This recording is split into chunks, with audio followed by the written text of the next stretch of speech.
Morning, Rabbi. Good morning.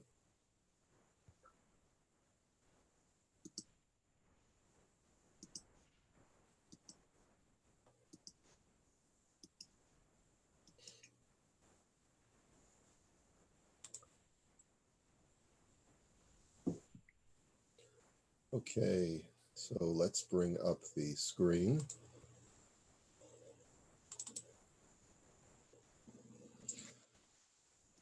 Okay, good morning, everybody.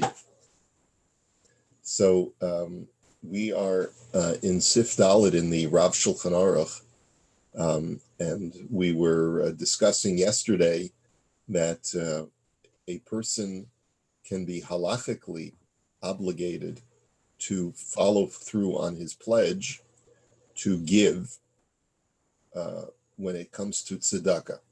When it comes to a regular person who does not qualify as an oni, does not qualify as a poor person, then I will just be guilty of mechusar amana if I don't follow through on a pledge that I made to do a favor for him or to give him something that I told him that I would give him.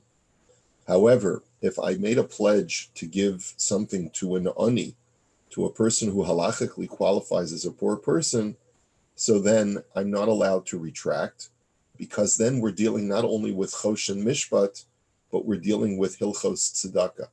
We're dealing with Yoredeya, where there's now an obligation binding upon me to God as well as to my fellow human being, that God commands me to support the poor. And so once I make a commitment to do that, as we'll see, it's as if I've made a pledge to Hektish. And when you make a pledge to Hektish, even just your verbal commitment binds you legally to that gift, and therefore, um, people have to be very careful. As we'll see, this does extend to other aspects of Hilchos Tzedakah. If a person makes a pledge to an organization, a charitable organization, then halachically they have to follow through. Even if circumstances change, there may still be a halachic obligation for them to follow through on their pledge. So unless of course the other party forgives it for whatever reason. So let's take a look at the language of Sifdalit. He said, "V'chol ze la'asher, aval ha'omer li'tein la'ani bein matan mu'etes bein matan meru be'enu yachol lachzor bo min hadin." He says, "Mipnei shenasa kineder." He says, when you make a pledge to a poor person, whether it's a small gift or a large gift, you're not allowed to withdraw that pledge, even halachically. It's more than mechusar amana. That can be litigated against, because it becomes now like a neder. It becomes now like a binding pledge in Hilchos Nidarim, like when you make a pledge to the temple. Let's take a look at the Imrei Yaakov over here, here in Sifkat and Tesvav. Le'ani, if you make a pledge to a poor person, what is the definition of a poor person? This needs to be defined halachically. Va'ani mikri mi sheroi litol tzedakah. Any person who has a right to draw from the tzedakah fund, the community tzedakah fund. Va'ayin biyoredeya simin reishin gimel sif beis. Dibizman hazeh mutter litol kol zman she'in lo keren sheyochol lihisparnes mimenu hu uvenei veso. See, it's not so easy to define an ani, but already by the Middle Ages, when the Shulchan Aruch was written, the standards of what an ani was had changed from the times of the Gemara, because economic conventions had changed. And so the Shulchan Aruch writes that in the Middle Ages, you're allowed to, you are considered to be an ani if you don't have enough money in your principal account, like in your bank account. You don't have disposable income that you can provide for your family. So if you simply don't have any money in the bank, that defines you already as an ani. V'yesh omrim da'af im ha'mekabel eino ani. And what I want to do is I want to spend a little bit of time on that today in the biurim, because economic situations have changed from the Middle Ages to the modern period, where we find ourselves today in the 21st century. V'yesh omrim, da'af im ha'mekabel eino ani, mikol makom im hu ba'al Torah de'yesh bo mitzvah de'etz chaim hi l'machazikim ba de'ein yachol lachzor bo.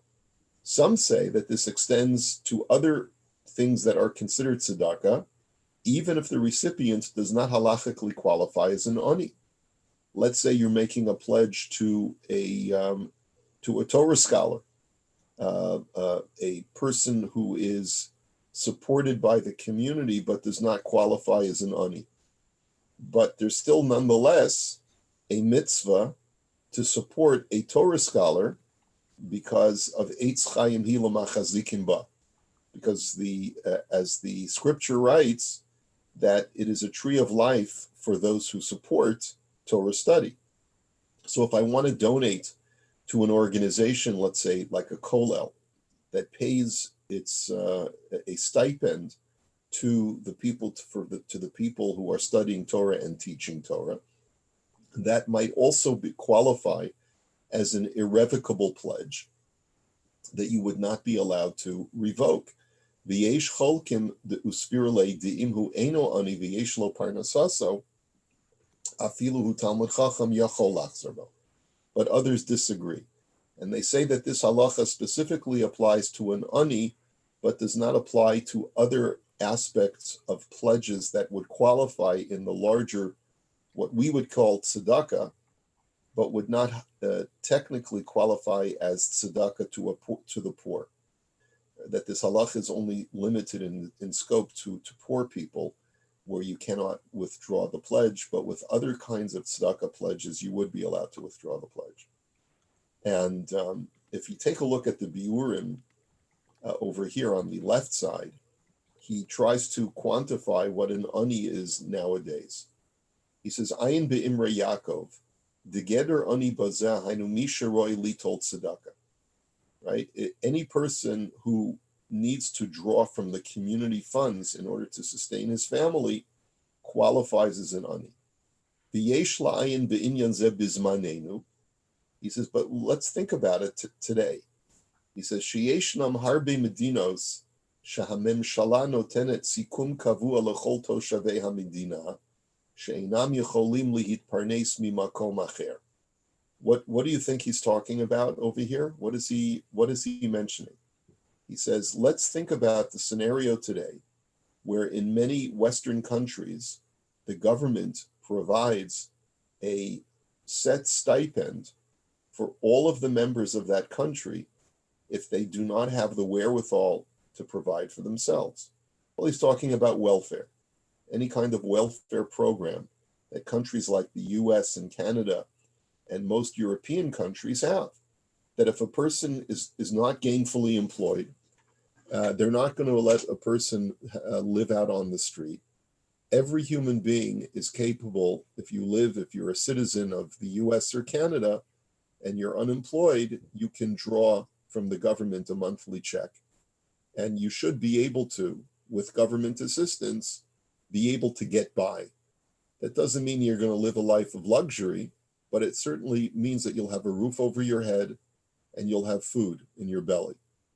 Okay, so umehasikum hahu yecholim lihitparnes kedei tzorcho b'dvarim ha'hecharechiyim, and you'll have the bare necessities. You may not have disposable income, but you'll be taken care of. So, is it possible that in Canada or the U.S. there's really no such thing as an ani? Because any person can be provided for by the government. Is there anyone halachically who qualifies as an ani? That's really the question that he's asking. Ulanias daiti mistaver she'en lo din ani. He says it would make sense to me that if a person is drawing a welfare check, that he does not halachically qualify as an ani. Da'ayin betur yoredeya simin reishon un gimel shekasa v'zel l'shono. He says, I refer you to the Torah in the laws of tzedakah in Yoredeya, that he writes over there, V'yesh omrim shekol elu hashiurim lo nemru ela biyamehem. that the Tur, writing in the 16th century, or no, really earlier, the 15th or 14th century, writes that the quantities or the definitions that the Gemara was discussing as to what qualifies a person as an ani was when you were dealing with the economic conditions of back then, in the times of the Gemara.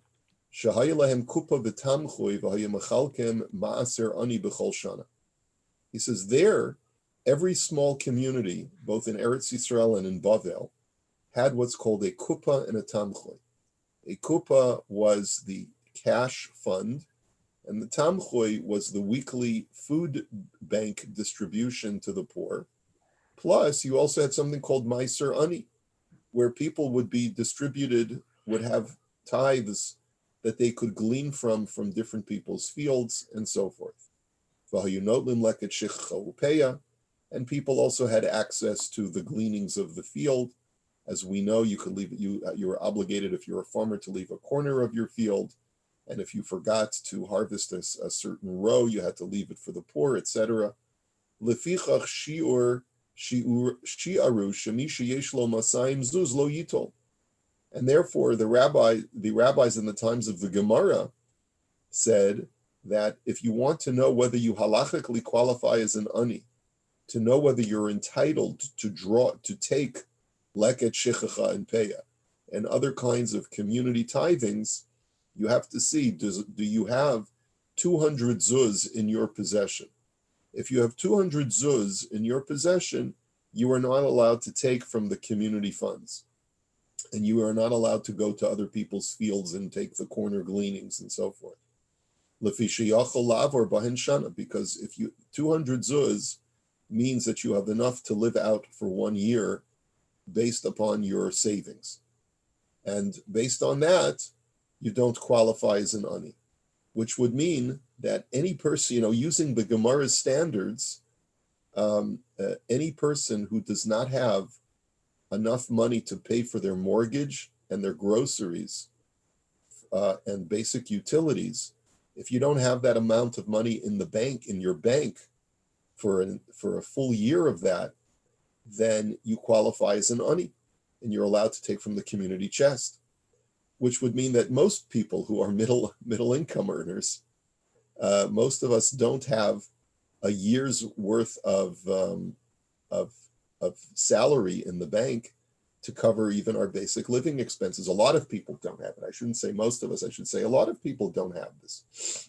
Ulashana haba yilo bamesh yichya.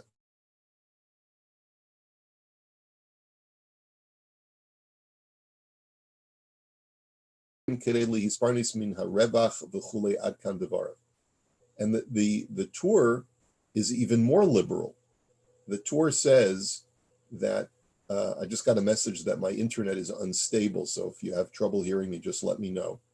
The Tur writes that in the Middle Ages, you can even be more liberal in defining an ani, which is that not only do you have to have enough to live off of over the course of the year, but you have to have enough money in the bank to be able to draw off the principal dividends with which you can live off of and not invade the principal. So that's an even more liberal definition of what makes you not an ani. So can you imagine a guy says, well, listen, realistically speaking, I need, let's say, $30,000 a year to cover a mortgage, or to cover maybe $25,000 a year to be able to cover a living space in Toronto. I need another maybe $40,000 a year, $50,000 a year to cover my basic utilities and food for myself and my family. Okay, so you got to figure minimum a person needs about 80 grand a year, or 80 to 100 grand a year to be able to cover basic living expenses for a family of 5, perhaps.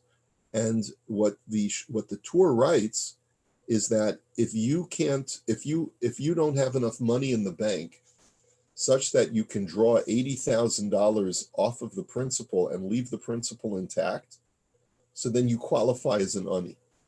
So imagine how much money you'd have to have in principal in the bank to not qualify as money. A It's 1% rate of return. what's that? I said a 1% rate of return. A 1% rate of return. So we're talking about a huge amount of money. And what is it? $8 million? Is that what we're telling you? Yeah, I think so. Something like that. So no one would say that today that the same criteria that are discussed in the Shulchan Aruch is the same thing that would apply today. V'habeis Yosef hetik hadvarim b'Shulchan Aruch Yoredei Siman Reishon Gimel Sif Beis v'chein b'Choshen Mishpat Siman Kuf Chaf Hey Sif Hey, and this is brought down by the other poskim, etc., etc., etc. He says v'ayin ran ben adorim. He says demishi yeshlo hachnasa kavua b'yachol lihisparnis mimena asalo lital min tzedakah. But then we get to later commentaries, and they write that if a person has draws a regular salary, and he can make a parnasa off of that regular salary or dividend, then he's not allowed to take money from tzedakah. Ve'enaf gemina b'mokar hachnasa beinim ze maskoret kitzva demei yeshiva uchedoyme. He says, and it makes no difference what the source of that income is, whether it's a salary, whether it's a fixed salary, or whether it's a compensation for labor, whether it's the school that he's working for is paying him, and so forth. And then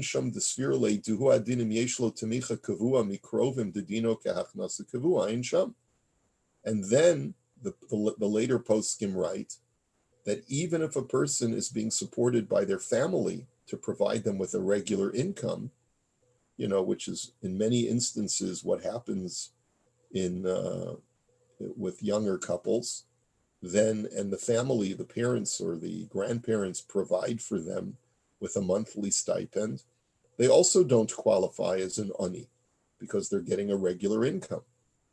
Ulam kol ze mayri heicha sheyachol lihiskayim hasikum shemekabel al kol panim b'dvarim ha'echrechim. So the bottom line is that if a person has a regular stream of income in the modern world today, then he cannot qualify as an ani. It doesn't mean, so therefore, you don't need to have cash in the bank, and if you dip below a certain amount, then you qualify as an ani. No, because if you've got a steady revenue stream coming in, then we don't require you to have a certain amount in the bank. So therefore, that's what it turns out to be, that any person who has a regular revenue stream to cover their bare expenses, even if that regular revenue stream is a welfare check, you still don't qualify as an ani. And so therefore, who qualifies as an ani today? And so his answer is that aval im ein hasikum maspik o shetzarech lahasi banav. He says the only time that you could argue that a person qualifies as an ani is if the welfare amount that he's getting from the government does not suffice to cover his basic living expenses. O shetzarech lahasi banav, or he needs to make a wedding. Now, if he needed to make a wedding today, during coronavirus, no problem. You see, the mitzvah of marrying off your children, especially in Eretz Yisrael today, there's a certain amount that's expected that each set of parents will give to the children so that they can get started. Sometimes the convention is even that it's expected that you're going to buy them an apartment or something to that effect. And so a lot of it depends upon the convention of the community. It should be no surprise to you. I hope I'm not revealing state secrets if I tell you that quite often the shluchei mitzvah who come from Eretz Yisrael to various cities in North America to collect tzedakah are oftentimes collecting tzedakah for what are very legitimate reasons, in that they're marrying off children. But in Eretz Yisrael today, to marry off a child, you don't only need to come up with a few $1,000s to make a wedding party, but the major expense in marrying off your kids is that there's an expectation in many circles, especially in the Haredi world, that you're going to purchase an apartment for them. And if a man can't come up with that amount of money to cover the living expenses for his kids for X amount of time, especially when there is an expectation that the son is going to be, the son or son-in-law is going to be learning in Kollel for a certain number of years, then it'll be very difficult for him to marry off his daughter. And those communal conventions are very deeply embedded within those communities. Whether you agree with those conventions or not, it doesn't make a difference, because your personal opinion as to what the economic conventions of a community do not change the fact that that person may qualify as an ani simply because in order for him to marry off his daughter, he needs to come up with a certain amount of money.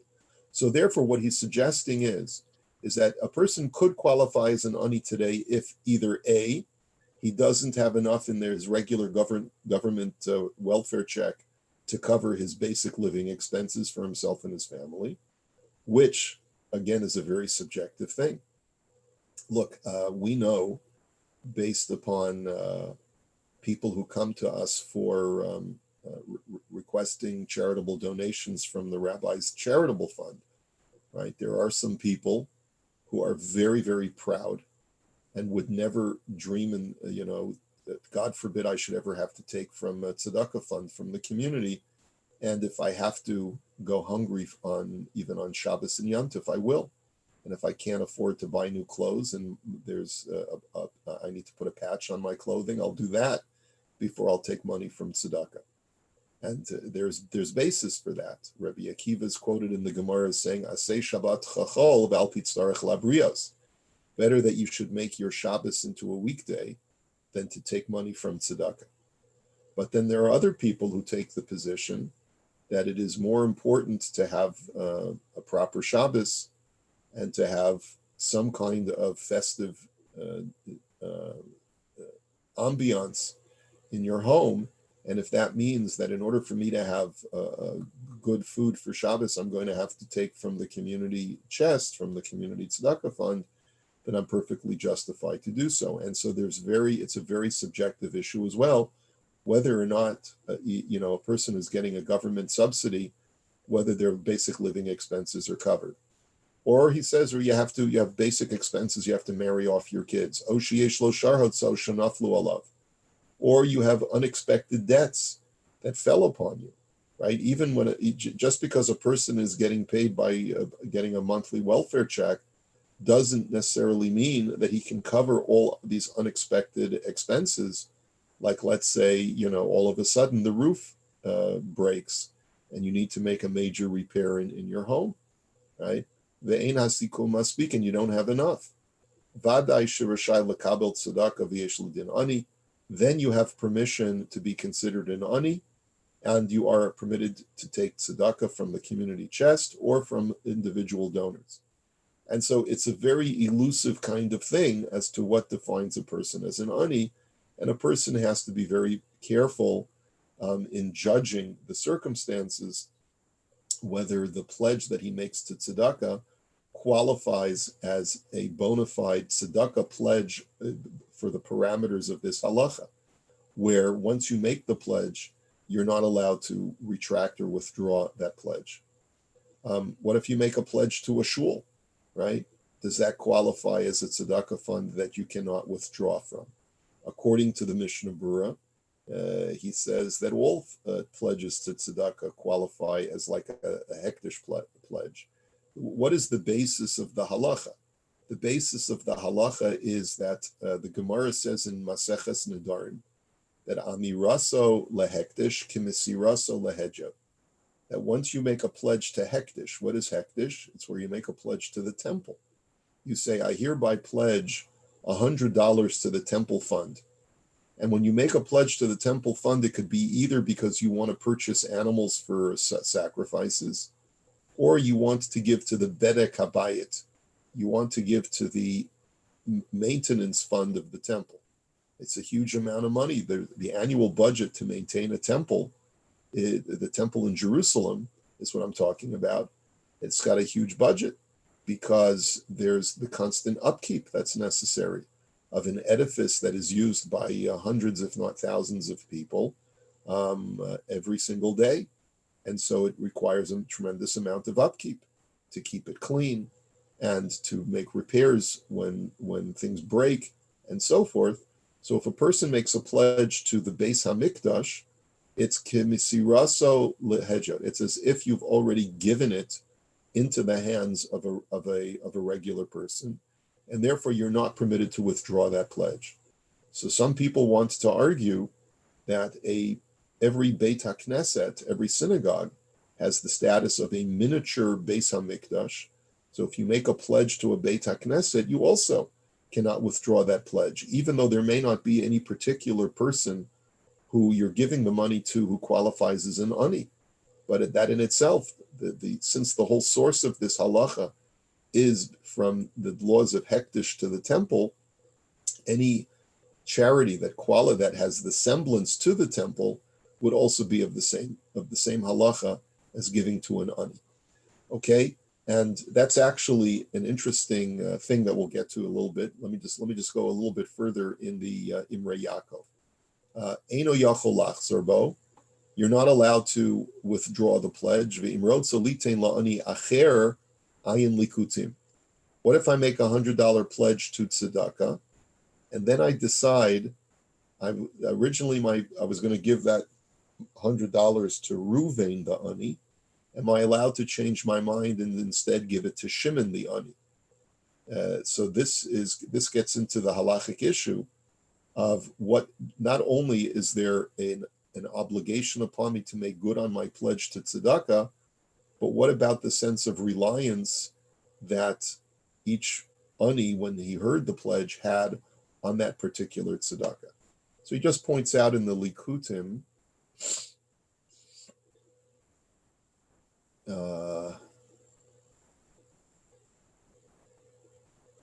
it's over here on the left, the bottom line. Omar litein la'ani v'rotza achar kach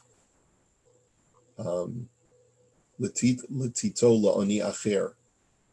He says, if you want to change your pledge from one charity to another, from one ani to another, nechlaku bazeh haposkim. There's a machlokas here. D'yesh omrim deinu yachol litno la'ani acher.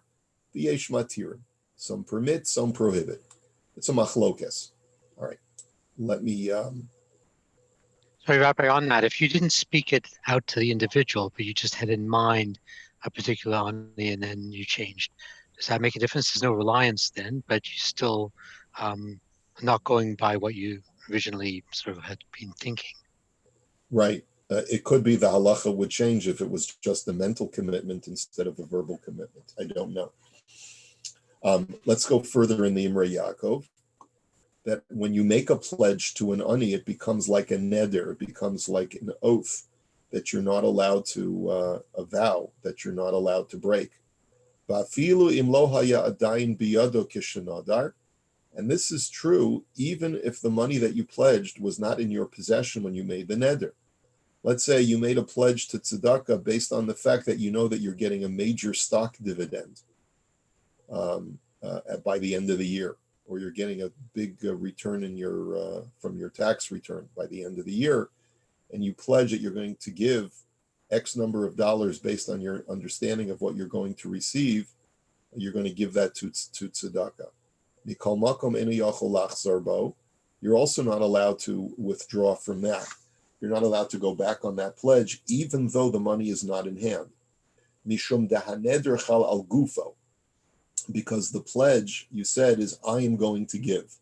So you didn't make it dependent upon the possession of anything, but rather it's a bodily obligation. It's upon your person.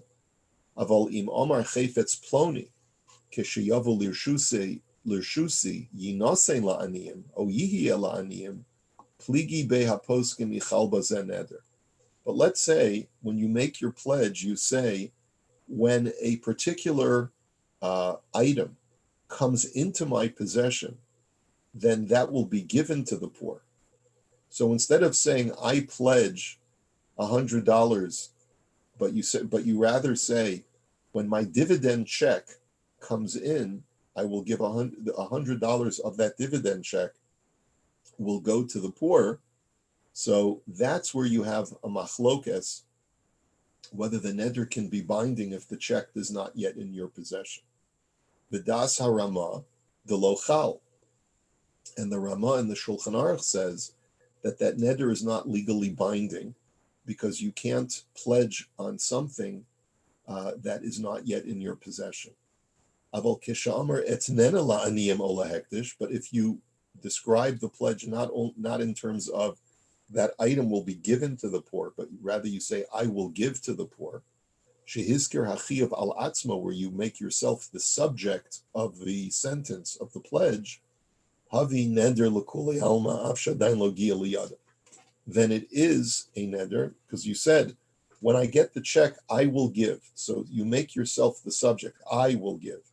So you're placing the onus on yourself, not on the object being given, and therefore you're obligated even if it hasn't yet come into your possession.